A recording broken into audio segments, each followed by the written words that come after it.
ولقد صدقكم الله وعده إذ تحسونهم بإذنه حتى إذا فشلتم وتنازعتم في الأمر وعصيتم من بعد ما أراكم ما تحبون منكم من يريد الدنيا ومنكم من يريد الآخرة ثم صرفكم عنهم ليبتليكم ولقد عفا عنكم والله ذو فضل على المؤمنین.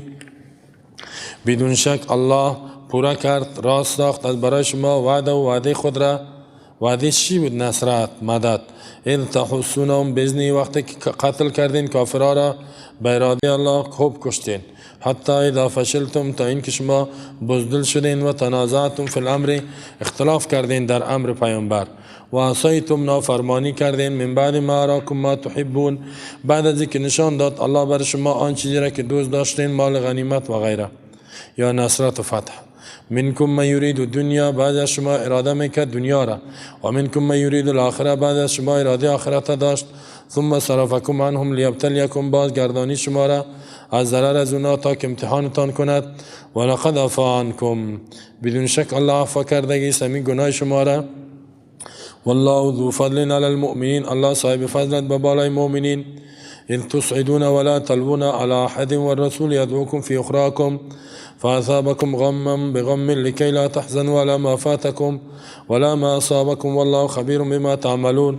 وقتی که شما می رویدین در روی زمین، ولا تلوون، نظر نمی کردین، علی احد، به هیچ کسی، و الرسول یدعوکم، پیامبر صدا میکرد شما را، فی اخراکم، از پشت سرتان، فاصابکم غما، رسید بر شما یک غم، به غم، به امرای دیگه غم، لکی لا تحزنوا علی ما فاتکم، تا که غمگین نشین با آنچه که شما فوت شده و ماندگی است، دوستا و یا شهید شد، ولا ما اصابکم، فوت شد یعنی غنیمت، ولا ما اصابکم، نانچه که بر شما رسید، قتل و شهادت و زخمیگری. والله خبیر بما تعملون، الله خبردار است به اعمالی که انجام میتین. در اینجا الله بسیار الله سر مؤمنین فضل داره، رد میکنه به بالای منافقین. منافقین گفت چه قسم پیامبر بود، نصرت بودی، در جنگ آمدیم ما 70 نفر شهید شده، کل غنیمت ها را دست دادیم.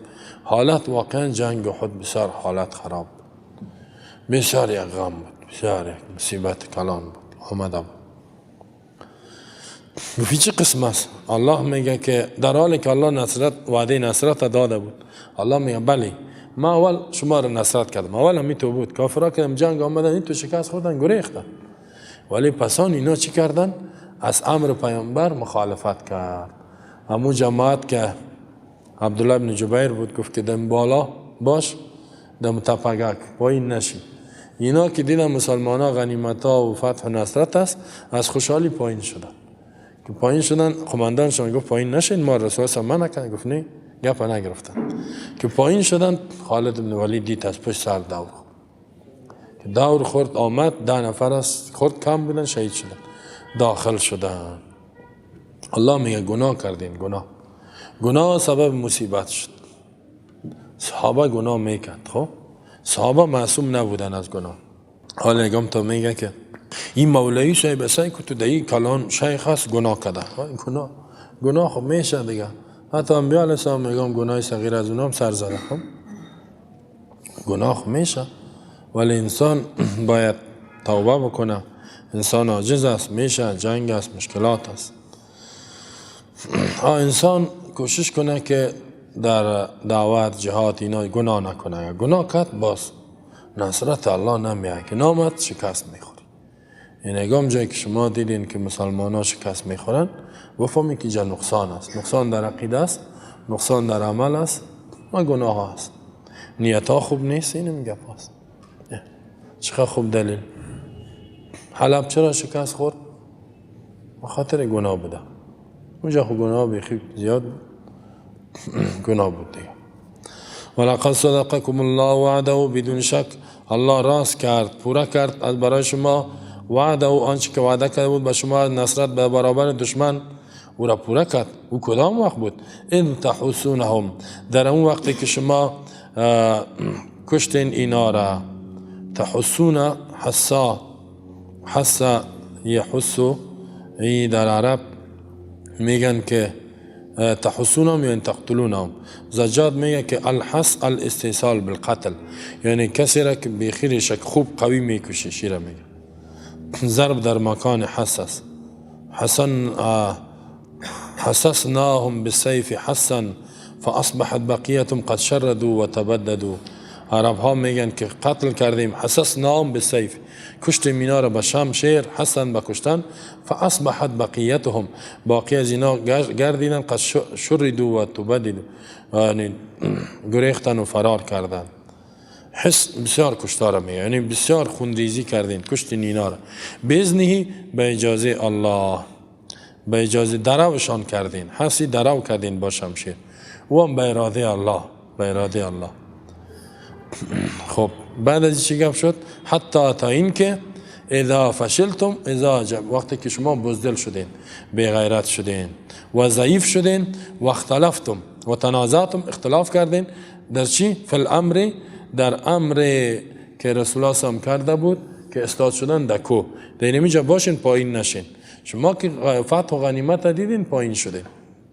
از این فهمیده میشه که با در یک جنگ و جماعت یک 10 تا گناه کنه، عذاب که آمد باز عمومی می باشد. نه واتقوا فتنة لا تصيبن الذين ظلموا منكم خاصه، خاص باز به ظالما عذاب نمیاد. اینا امتحان آمد، سر کلگی آمد. اگر چند نفر بودن اونا؟ 40 نفر بودن. و عصیتم من بعد ما اراکم ما تحبون، نافرمانی کردین امر پیامبر را بعد از اینکه نشان داد الله بر شما آن چیزی را که خوش داشتین. روایت شده است که نبی کریم صلی الله علیه و آله 50 من الرمات، 5 نفر تیرزن، یا کلش تیرزنا بودن. و تپه که از بالا تیر که از کسی را نزدیک نمیمانه. نشانه زنها نه، 5 نفر 50 نفر نشانه زنه در اونجا تعیین کرده بود در بالای کو. امرشان کرد که ایدفعوا عن المسلمین، دفاع کنین از مسلمان ها، پایین نشین. و برشان گفت لا تبرحوا اماکنکم، همیشه باشین در جایتون. حتی ولو رایتمونا تخطفون الطیر، اگر که ما را دیدین کافرها کل ما را کشتن، پرنده همین جسدای ما را برد، گوشتای ما را ما مردیم، شهید شدیم، پرنده آمد جسدای ما را برد، شما پایین نشین. این سخت هم برشان گفتم. میفهمید رسول الله که اینمی نقطه استراتژیست بسیار مهم است. اینجا را اعلان نتین. اگر ما شهید هم شدیم، پرنده گوشتای ما را برد، شما پایین نشین.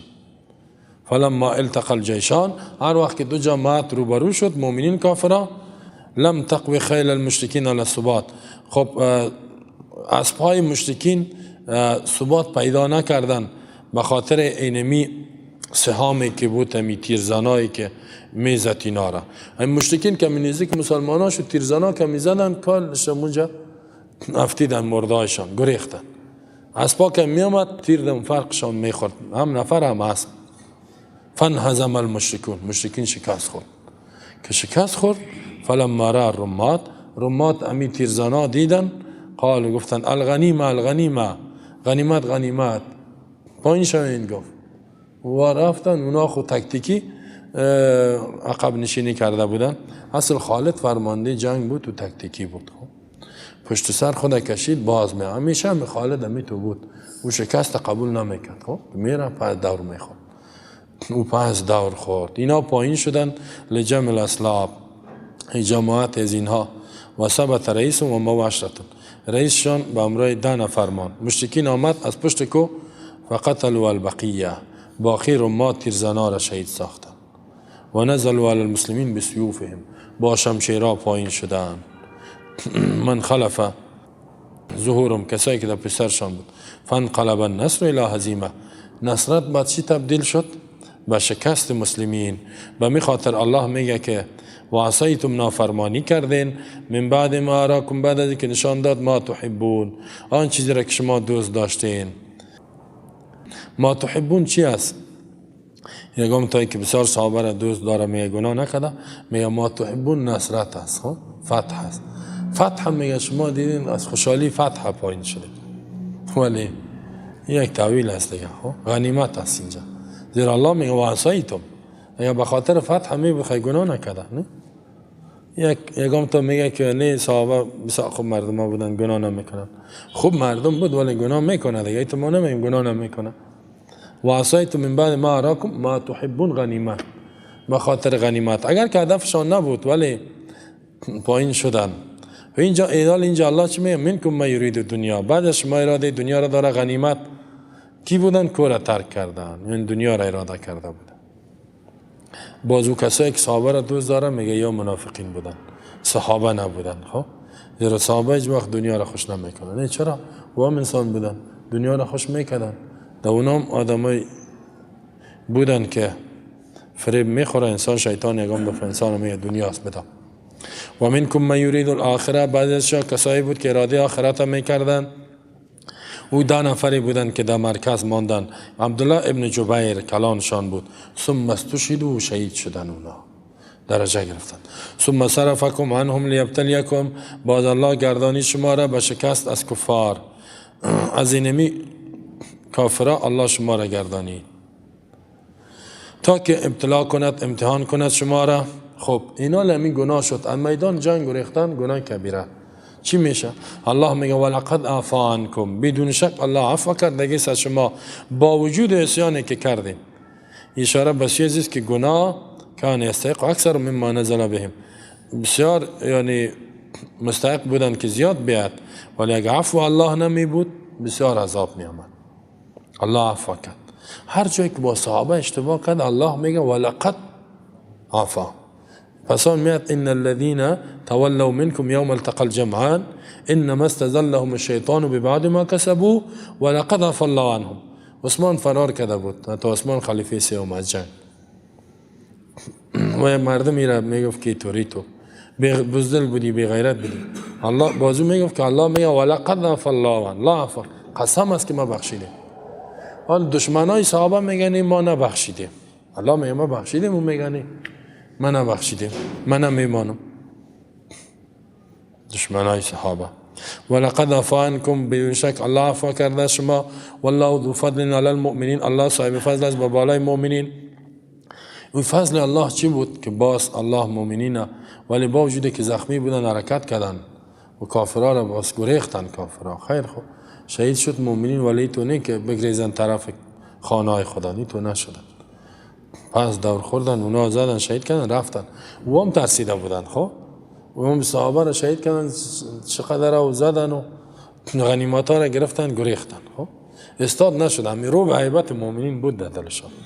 اگر استاد می شدن دور می خوردن بسیار خطرناک. یک چند گپ زدن. ابو سفیان گفت که افیکم محمد، در بینتان محمد است. چند بار صدا کرد و فکر کردن که رسول الله صلی الله علیه و شهید ساختیم. با وجودی که اونا گفتن پیامبر شهید شده، ولی رسول الله صلی الله علیه و گفت چپ باشین گپ نزنید. باز گفت تلک به تلک، ای گفت در برابر امو بدر بود، یادتان است؟ گفت صحابه دور دور استاد بودن، سر حالت خراب. استصعدون ولا تلوون على احد والرسول يدعوكم في اخراكم. استصعدون، وقتی که شما می رفتین، یاد کنین ای مؤمنین، وقتی که شما چی می کردین؟ تصعدون، می رفتین. وقتی که پشت گردانیدین در فرار، پشت یک دیگر را سیل نمی کردین. تصعدون، اسعد یسعد و اصعاد، یکی سعیده یسعد و صعود. صعود بالا رفتن میگه، اصعاد در روی زمین رفتن.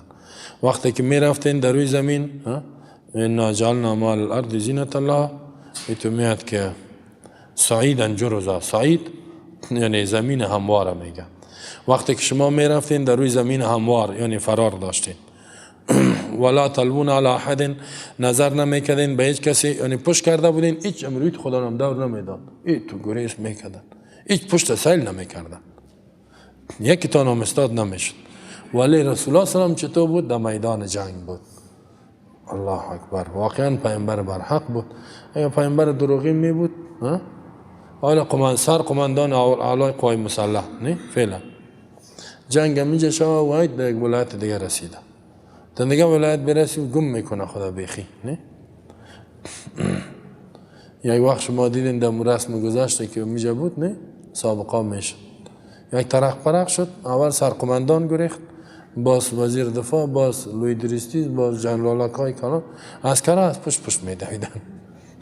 فهمیدین؟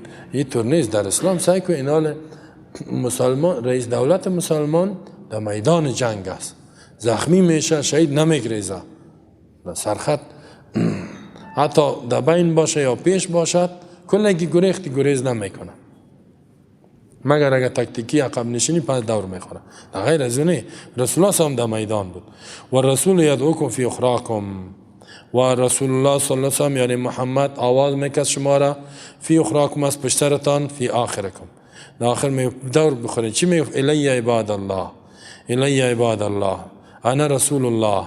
پیامبر صلی الله علیه و میگه من رسول الله است. و من یکفر فله الجنه، هر که دوباره حمله کند از برای جنت است.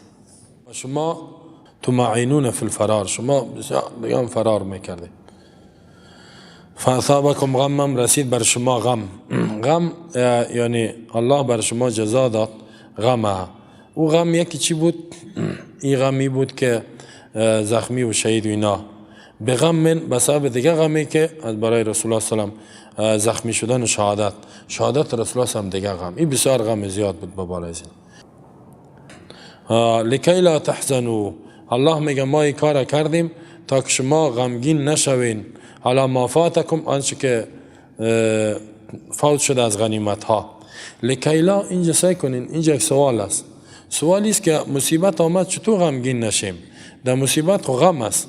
بعضی میگن که لا اینجا معذوف است. لکی لا تحزنوا معنایش است که یعنی این مصیبتی که آمدگی است بخواهی خاطر آمد تا که در آینده غمگین نشین. یعنی شما مشق و تمرین بکنین و بفهمین که ما گناه کردیم، مخالفت از پیامبر هم کردیم، ما این مصیبت سرتان آوردیم. ولا ما اصابکم، و این که بر شما رسید از هزیمت و بسیار دوستایتان دست دادین. والله خبیر بما تعملون، الله خبردار است کسایی که آن اعمالی را که شما انجام میتین. مخلص از غیر مخلص الله میشناسه. پس این مصیبت که بر شما رسیده از دست خودتان بوده، گناه خودتان بوده، بازم الله سر شما رحمت کرد که کلتان ریشه‌کن نساخت، کافرات تا آخر شما را تعقیب نکرد. اگر تا آخر تعقیبتان میکرد کلتان شهید میشدید. بچه میکردین کلتان کشته میشدید. میگه الله از این فهمیده شد که الله همیشه مؤمنین نصرت میکنه. یا الله مؤمنین در هر جای دنیا نصرت کن. ثم انزل عليكم من بعد الغم امنة وعسى يغشى طائفة منكم وطائفة قد أهمتهم أنفسهم يظنون بالله غير الحق ظن الجاهلية يقولون هل لنا من الأمر من شيء قل إن الأمر كله لله يخفون في أنفسهم ما لا يبدون لك يقولون لو كان لنا من الأمر شيء ما قتلنا هاهنا قل لو كنتم في بيوتكم لبرز الذين كتب عليهم القتل إلى مضاجعهم وليبتلي الله ما في صدوركم وليمحص ما في قلوبكم والله عليم بذات الصدور. آیت 154.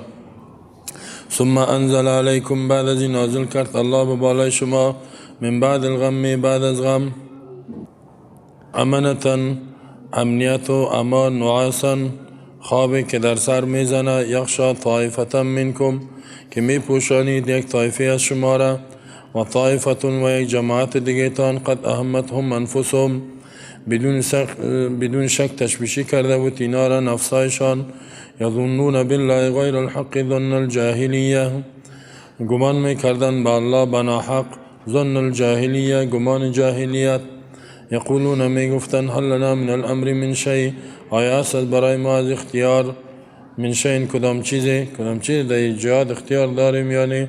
قل بگوی پیامبر ان الامر كله لله، اختیار همش پیش الله است. یخفون فی انفسهم ما لا یبدون لك، پنهان میکنن در قلبهای خودان آن چیزی را که بر تو آشکارا نمیکنن. یقولون لو کان لنا من الامر شیء ما قتلنا هاهنا، میگوین اگر می بود از برای ما از اختیار شیء یک چیزی ما قتلنا هاهنا، کشته نمیشدیم در همینجا. قل بگوی پیامبر لو کنتم فی بیوتکم، اگر باشید شما در خانه‌هایتان، لبرز الذین کتب علیهم القتل، حتمی می رود کسایی که نوشته شده به بالای جنا قتل، الی مضاجعهم، در خوابگاه قتلشان، در مکانی کشته میشن میرن اونجا. ولیبتلی الله ما فی صدورکم، الله این مصیبت آورد تا که امتحان کند آنچه که در قلبهای شما است، ولیمحص ما فی قلوبکم و پاک کند آنچه که در قلبهایتان است. والله علیم بذات الصدور، الله علیم است بس رازهایی که در سینه ها است. ان الذين تولوا منكم يوم التقى الجمعان انما استزلهم الشيطان ببعض ما كسبوا ولقد عفا الله عنهم ان الله غفور حلیم. بدون شک کسایی که پشت گردانیدن منکم از شما یوم التقى الجمعان، که در روزی که روبرو شد دو جماعت مؤمنین و کافرین و اینا پشت گشتاندن، انما استزلهم الشیطان، جز این نیست لغزانیت اینا را، خطا کرد اینا را شیطان، به بعض ما کسبوا، با بعض گناهی کسب کرده بودن. ولقد عفا الله عنهم، بدون شک الله عفا کرده از اینها. ان الله غفور حلیم، بدون شک الله بخشاینده است، حلیم بردبار و صبرناک است، زود عذاب نمیته. در این آیت الله حال تسلی را بیان میکنه که قبلا بر شما تکلیف مصیبت رسید، فرار کردین، پیامبر در میدان جنگ بود، واقع جنگ احد بیان داره در این صورت و پیامبر آوازتان میکرد که بین به طرف ما، شما فرار داشتین. الله غم ها را آورد، یکی غم شکست، دیگه غم خبر قتل پیامبر سلام. الله میگه دیگه نعمتام به بالای شما کردگی است. یکی کافرها را از شما گردانید، دورشان کرد، شر کافرها شما را نجات داد. دوم این که بعد از غم الله اطمینان و امنیت سکینه را برتان روان کرد و یک نوع نصرت الله است. این سکینه آمد، خوابی که در سرایتان میزد. بعض از شما گمانای بد میکرد، منافقین بودن که نصرت نیست، مدد نیست، اگر اختیار باشه ما میریم، چه حال است. الله اونا را میگه اگر شما در اینجا نمی آمدین، در هر جایی که مرگتان باشه همونجا مرگتان میاد. ایتون نیست که اینجا آمدین کشته میشین، اونجا که بودین کشته نمیشین یا مرگ نمیاد با بالایتان. باز الله میگه ما امتحان کردیم شما را در این شکست، در این غم و مصیبت برتان آمد تا که قلبهایتان پاک شود. ثم انزل علیکم، این احسان است جانب الله به بالای مؤمنین. باز انزل روان کرد، پایین کرد، علیکم به بالای شما مؤمنین صحابه، من بعد الغم، بعد از همی غم شدید، همی غم و تکلیفی که بعض صحابه شهید شد و بعض زخمی و رسول الله صلی الله علیه و آله هم زخمی شده بود. چی را روان کرد؟ النعاس، نعاس خوابی که در سر میزند، این را میگه. لا تأخذوا سنة ولا نوم، یکی سنه است، یکی نعاس است، یکی نوم است. سنه یک ذره وزمین‌تر است. نعاس خوابی که در سر میزنه انسان چشمش پت میشه. سنه یک کمی انسان زیاد گنگس میکنه. نوم بیخیج با حالتت نمیفهمی. الله میگه به بالای شما الله نعاس، یعنی خواب آورد سرتان که در سر خواب میزد تو چشمایتان پت میشه، به خاطر سکینه و اطمینان قلبهایتان مطمئن شود، امی غم ها دور شود. غم هر قدر که زیاد شد، یک خواب که بیاید غم گم میشه، کم میشه، به خاطر که به امن شوین، امنتن علی انفسکم، به خاطر که به امن شوین به نفسایتان. از دشمن خائف کس یعنی کسی که بترسه خوابش نمیبر. الله نعاس آورد که امنیت بیا، باز خوابتان بیاید. امام بخاری حدیث ای روایت میکنه از انس رضی الله عنه، میگه ان ابا طلحه که از قال میگه که غشینا النعاس، ما را میگه پیچانید نعاس همی خوابی که در سر میزن.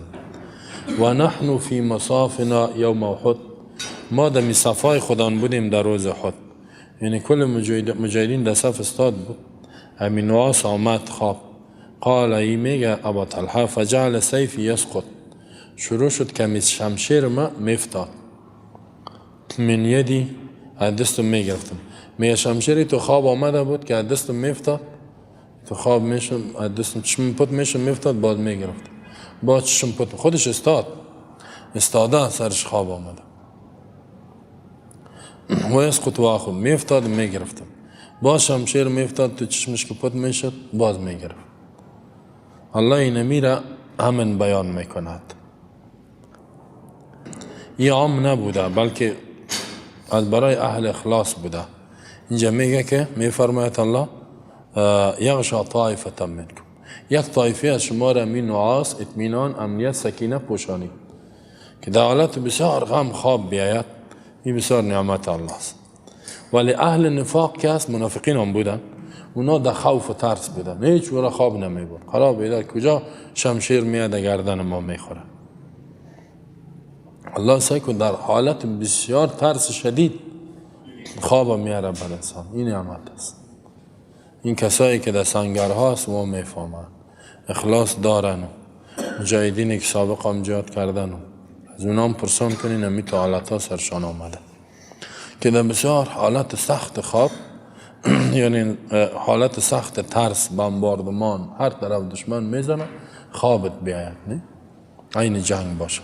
الله میگه الله نازل کرد به بالای شما امنتا، امنیت را بعد از غم، نعاسا، خواب سره، یغشا طائفة، یک طایفه شما را می پوشانید که مخلصین بودن و مؤمنین واقعی بودن، اونا را می پوشانید. منکم یعنی بعض از شما. و طائفة، و یک طایفه دیگه بود منافقین. قد همتهم انفسهم، بدون شک تشویشی کرده بود اینا را نفسایشان، فکرمند ساخته بود، یعنی فکر میکردن در شکست که ما شکست خوردیم و میگفتن که دیگه نجات نداریم. و سببشی بود که مشرکین وعده دادن که ما باز میم به جنگ، رفتن گفت باز میم، شما را ماندنی نیستیم. مؤمنین که از آماده جنگ بودن، الله امن برشان آورد، خواب آمد سرشان. منافقین بسیار ترسیده بودن. کافرها بیاید چطور میشه، همی خواب از چشمایشان پریده بود. یظنون بالله ظن غیر الحق ظن الجاهلیه، گمان میکردن با الله به ناحق،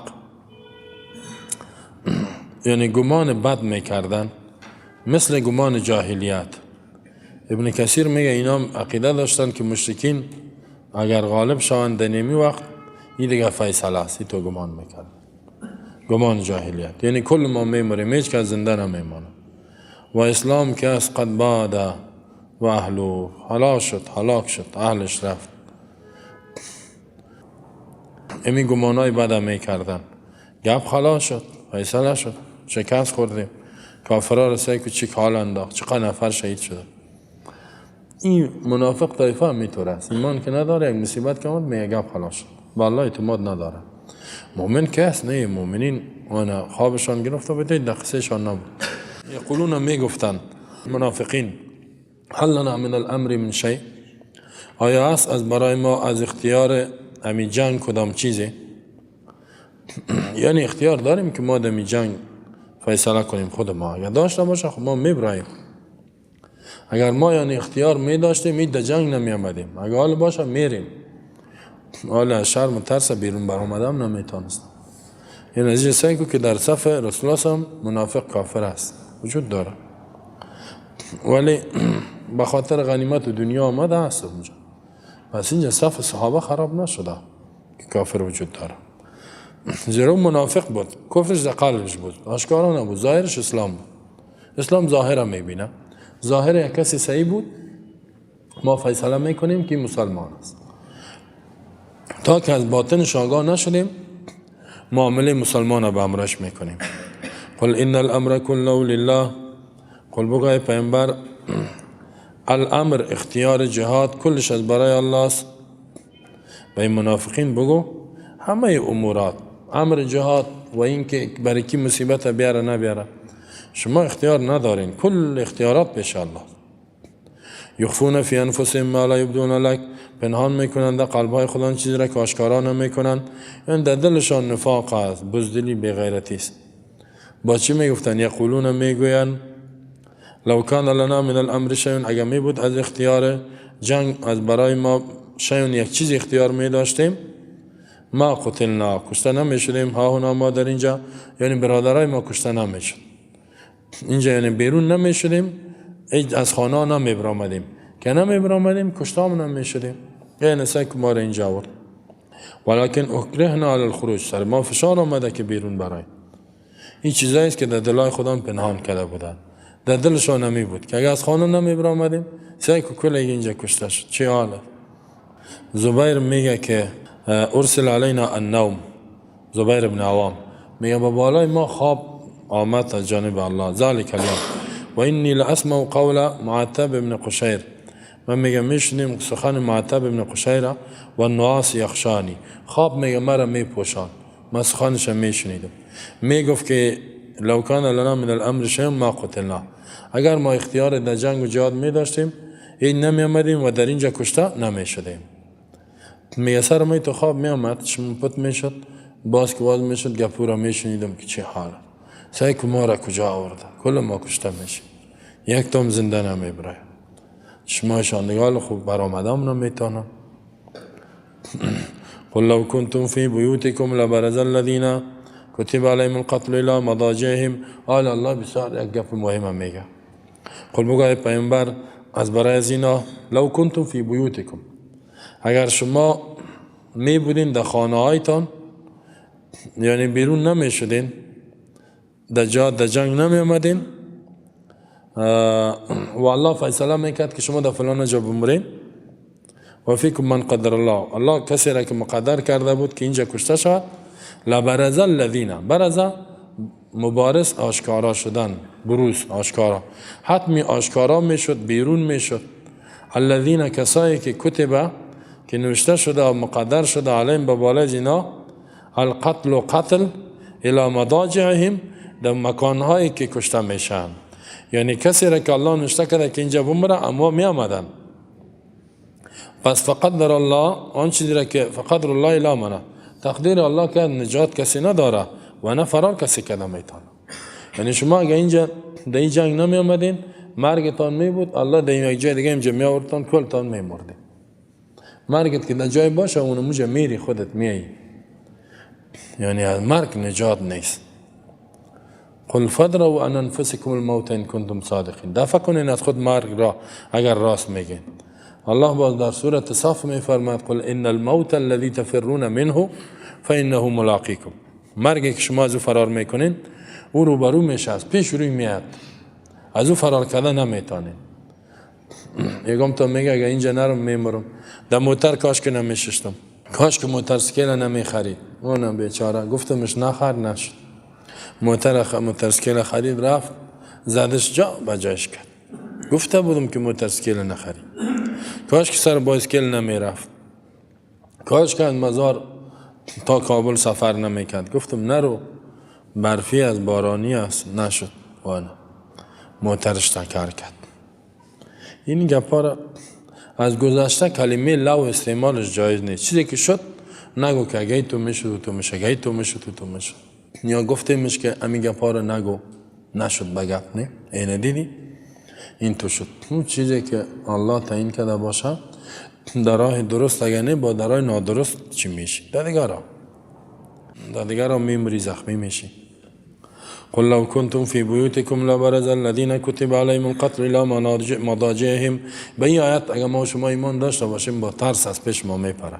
خانه تان باشی، مرگ در کدام جای باشه میری، ولی ما شما به این آیت ایمان ما سرسری است. خب ایمان قوی نیست اینجا، به می خاطر از بسیار جاها میترسیم. حتی یکم تا در مسجد نمیاد، بیا نماز بخوان، نه اونجا خطرناک است. چی خطرناک؟ گمش که ولکن مصیبت پیدا نشه. کسی در مسجد نمیاد، جنگ خوبان. الله میفرماید ولیبتلی الله ما فی صدورکم، الله اینمی حالت سر شما آورد تا که امتحان کنه آنچه که در دلهای شماست، اخلاص و نفاق، ولیمحص و پاک بکنه آنچه که در قلبهای شما است، قلبتان از گناه و بزدلی و بیغیرتی پاک کند، تمرینتان بتا. والله علیم بذات الصدور، الله علم است بر رازهایی که در سینه‌های انسان ها است. الله از قلب میفهمه که چی است. اینجا یک سوال پیدا میشه، این کسایی که گریختن چی میشه؟ الله حکمشان بیان داره، فیصله از اینا چی است؟ ان الذين تولوا منكم، بدون شک کسایی که فرار کردن از شما، شکست خوردن در معرکه احد از جنگ. یوم التقى الجمعان، روزی که روبرو شد جماعت مسلمین به همراه مشرکین. انما استزلهم الشیطان، جزی نیست لغزانید اینا را شیطان با وسوسه خود، واقعشان کرد در خطا. خطیه چی بود؟ فرار. به بعض ما کسب و بعض اعمالی که اینا کسب کردن و چی بود؟ مخالفت امر رسول. کسایی که فرار کردن یعنی بعض گناه ها سبب شد که اینا یک گناه را کردی دیگه گناه را کشف میکنه. خب اول گناهی کردن که میدان اعلا کردن، نه تپره. اوجه که اعلا کردن اومدن در زیر، وقتی کفار آمد از جنگ هم فرار کردن. یک گناهی نمی قانون نشد دیگه کشف میکنه. یک نفر میره به سرقت و دزدی در خانه کسی مالش میگیره، وقتی که نفر روبرو شد میکشهشان، نه دیگه کارا را میکنن، دیگه گناه را میکنن، دیگه گناه به دیگه گناه. نسواری سیگرت شروع میکنن، سیگرت که زد با میگه 4 سم خواهم یک دود از به، با میگه برم پودرم خواهمیز، با میگه گمش که نشان کلش بتیم شرابم دیگه شم بود. شراب که خورد آدم هم میکشه، زنا هم میکنه. انسان باید از گناه دور شود. از اون گناه خورد کوچه که گناه نکنی، تو دور باش از گناه، کنی یک گناه دیگه گناه را کشف میکنه، دیگه کشف میکنه دیگه. اینجا هم الله میگه اینا را شیطان وسوسه انداخت به بعض ما کسبو، به بعض گناه قبلا کردن. حال دیگه چی بود؟ تولوا، از میدان جنگ فرار کردن. خو الله میگه و من یولم یومئذ دبره فقط باء بغضب من الله، در غضب الله گرفتار میشه. ولقد عفا الله عنهم، بدون شک الله عفو کرده تیر شدگی از عذاب از اینها، عذابشان نمیده. ان الله غفور حلیم، بدون شک الله بخشاینده است، واسع المغفره. حلیم زود عذاب نمیده برای نافرمانا.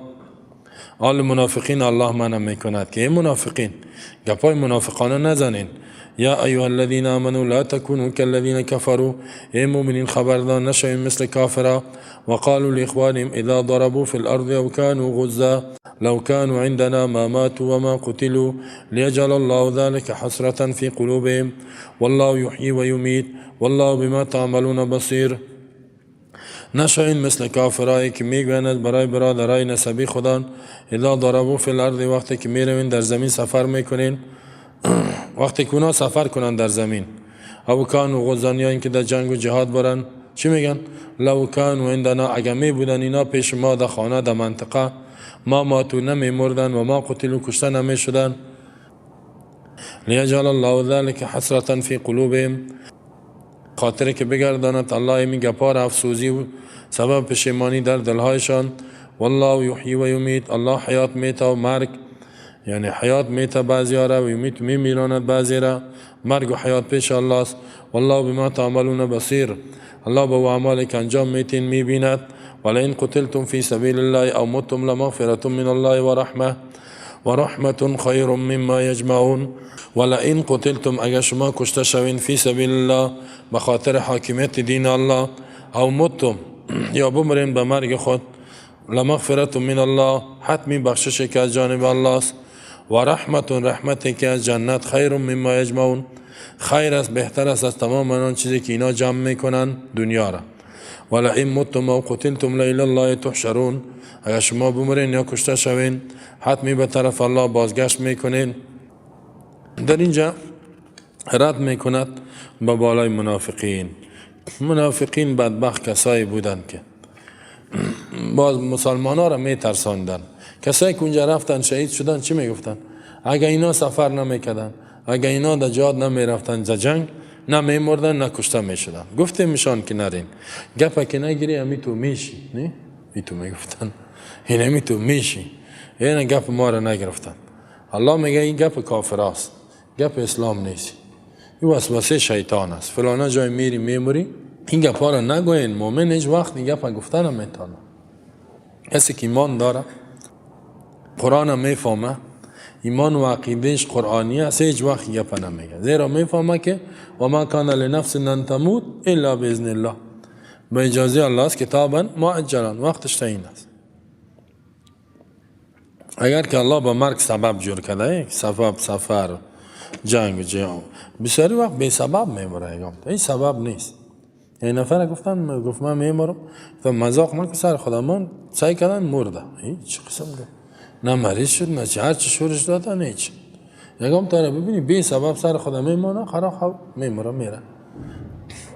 ولی بسیاری وقت اسباب است. اسباب اونجا میری سفر میکنی، در جنگ میری، یا گپ میزنی، یا قرآن دعوت میتی مردم، یا کسی تو را میکشه. این مختلف اسباب است.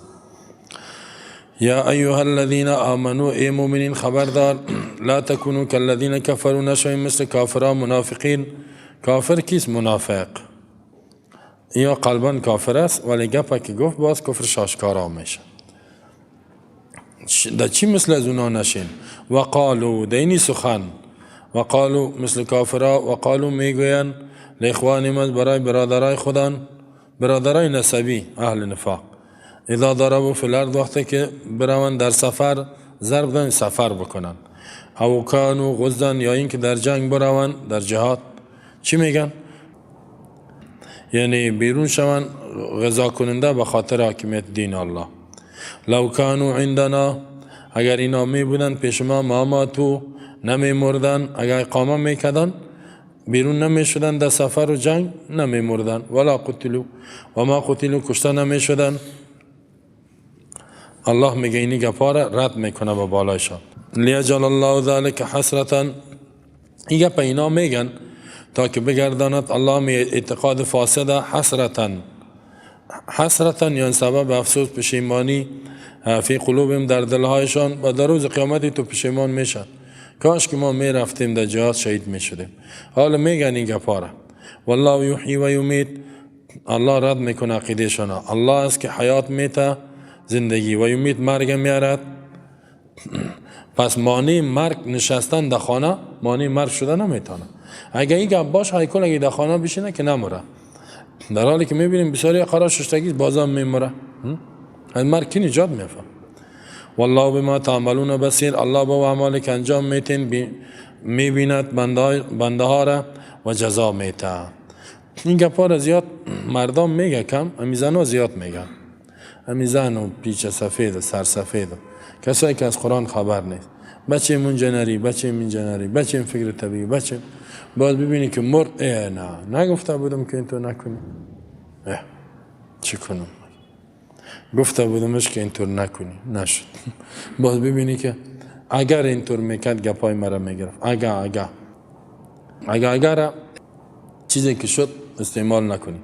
رسول الله هم در حدیث میگه فإن لو تفتح، کلمه لو باز میکند چی را؟ وسوسه شیطان را. شیطان که است باز کار کرده میره. اگه این تو شد، اگه او تو شد. بسیار میزانایی که عقیده صحیح نیست پیچه سفیدا، یعنی میگه قرآن میگه پاره میزنن. باید میزانای پیر کلش بیان در درس قرآن که جور شو عقیده شان. اگه اینا